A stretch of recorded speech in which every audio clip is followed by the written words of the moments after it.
कहानी की शुरुआत में हमें अंतरिक्ष में घूमते हुए एक मेटियोराइट दिखाया जाता है। इस मेटियोराइट को एक जेरोन नामक स्पेसशिप पकड़ लेता है।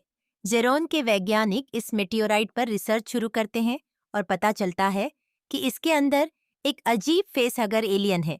ये एलियन किसी भी जीव के अंदर जाकर अपने अंडे देता है और एक नए एलियन को जन्म देता है। फिर हम लीला नाम की एक लड़की से मिलते हैं जो अपने भाई ओनर्बिट के साथ एक दूर के ग्रह पर रहती है। ओनर्बिट कोई इंसान नहीं बल्कि एक एंड्रॉयड रोबोट है जिसे लीला के पिता ने लीला की देखभाल के लिए बनाया था।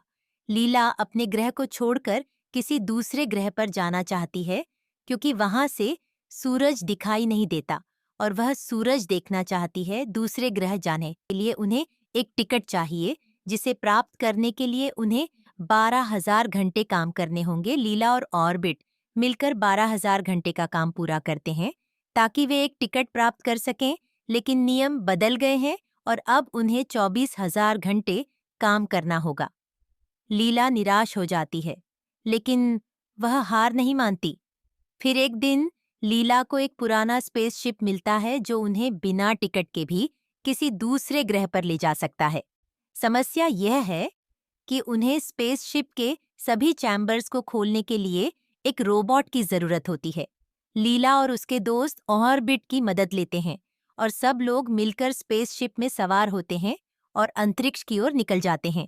अंतरिक्ष में जाने के बाद उन्हें पता चलता है कि स्पेसशिप 2 हिस्सों में बंटा हुआ है, सिरियस और रैग्नारोक। सबसे बुरी बात यह है कि रैग्नारोक 87 मिनट के भीतर नष्ट होने वाला है। सब घबरा जाते हैं, लेकिन रॉकी उन्हें हिम्मत देता है और कहता है कि वे लोग 30 मिनट में अपना काम खत्म कर वापस आ जाएंगे। रॉकी, ऑर्बिट और एक अन्य साथी रैग्नारोक के अंदर जाते हैं, जबकि लीला और बाकी टीम सीरियस में रहकर उन्हें मॉनिटर करते हैं। रैग्नारोक के अंदर उन्हें पता चलता है कि इसका एक हिस्सा पिघल गया है और वहां पर एक आधा पिघला हुआ रोबोट भी पड़ा है। वे लोग आगे बढ़ते हैं और ड्राइव पोर्ट को ढूंढते हैं, लेकिन ड्राइव पोर्ट में केवल 3 साल के लिए ईंधन है, जबकि उन्हें 9 साल के लिए ईंधन चाहिए। ईंधन की खोज करते हुए वे एक चैम्बर में पहुंच जाते हैं जहां फेस हगर्स को फ्रीज करके रखा गया था।